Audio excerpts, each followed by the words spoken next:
छत्तीसगढ़ को धान का कटोरा कहा जाता है।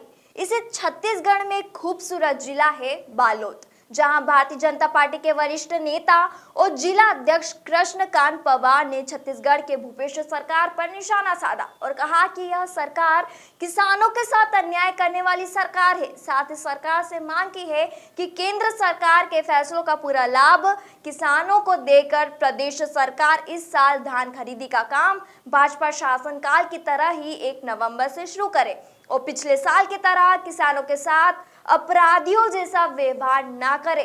साथ ही भाजपा ने कहा कि केंद्र सरकार ने अब पिछले वर्ष की तुलना में इस वर्ष 1.5 गुना ज्यादा चावल केंद्र पूल में लेने का फैसला किया है। प्रदेश सरकार अब ईमानदारी के साथ किसानों के साथ किए गए सभी वादों को पूरा करे। भाजपा जिला अध्यक्ष कृष्णकांत ने बताया कि किसानों के साथ हो रहे अन्याय के खिलाफ प्रदेश भर में जिला और ब्लॉक स्तर पर धरना प्रदर्शन कर एसडीएम के नाम से राज्यपाल के नाम ज्ञापन भेजा गया है। इसमें किसी भी प्रकार के एमएसपी समाप्त नहीं होगी, ना ही मंडी में कोई परेशानी होगी। किसान अपने वस्तु को मंडी में बेच सकता है यदि मंडी में अधिक रेट है तो, या कोई व्यापारी हाई रेट में खरीद सकता है, वहाँ बेच सकता है, या दूसरा प्रांत के व्यापारी अधिक रेट पर खरीदना चाहते हैं तो वहाँ भी हमारे किसान भाई बेच सकते हैं। इस प्रकार से किसान बिल लाया गया है, 1 नेशन 1 मार्केट। और यदि किसी प्रकार के विवाद होती है तो उसकी जांच के लिए एसडीएम स्तर के अधिकारी या उनसे बनाए गए आर्बिट्रियल कमेटी के माध्यम से उनका जांच किया जाएगा और किसी भी जमीन बंधक नहीं होगी। किसान भय मुक्त रहेगा। किसान जब चाहे तक अपने वस्तु को बेच सकता है। ये बिल हमारे जनता भी खुश है, लेकिन जहां कांग्रेस की सरकार है वहीं नाराजगी व्यक्त कर रहे हैं, क्योंकि कुछ बड़े बड़े लोग उद्योगपति लोग जहां कांग्रेस की सरकार तीनों विधेयक को इसको जानेंगे।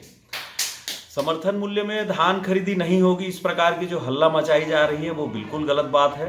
मंडियों को कभी बंद नहीं किया जाएगा और मंडियों के द्वारा भी और अन्य अपने जो जैसे सोसाइटी यहाँ खरीदी करती है, एफसीआई अपने माध्यम से जो अन्य प्रदेशों पर जो खरीदी करती है वह खरीदी होगी। साथ साथ समर्थन मूल्य के अतिरिक्त पहले व्यापारियों के द्वारा कोई भी खरीदी कर रहा है, 5 लोगों का ग्रुप बनता था, 10 लोगों का ग्रुप बनता था और वो ग्रुप बना करके एक रेट तय कर लेते थे, उससे ऊपर के हमको धान खरीदी नहीं करना है या अनाज की खरीदी नहीं करना है।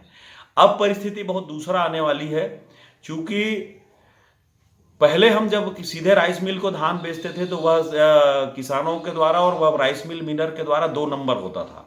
आज वो 1 नंबर में हो जाएंगे। हम किसी को भी अपना अनाज किसी को भी व्यक्ति को भी बेच सकते हैं।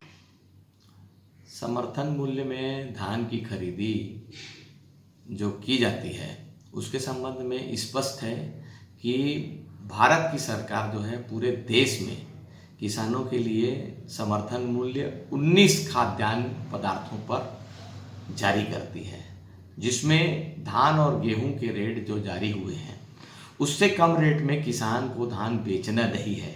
ये बात किसान आवश्यक रूप से समझ ले। बिचौलिए जो है किसानों की मजबूरी का फायदा उठाकर कम रेट में धान खरीदते थे और उससे किसानों को नुकसान होता था।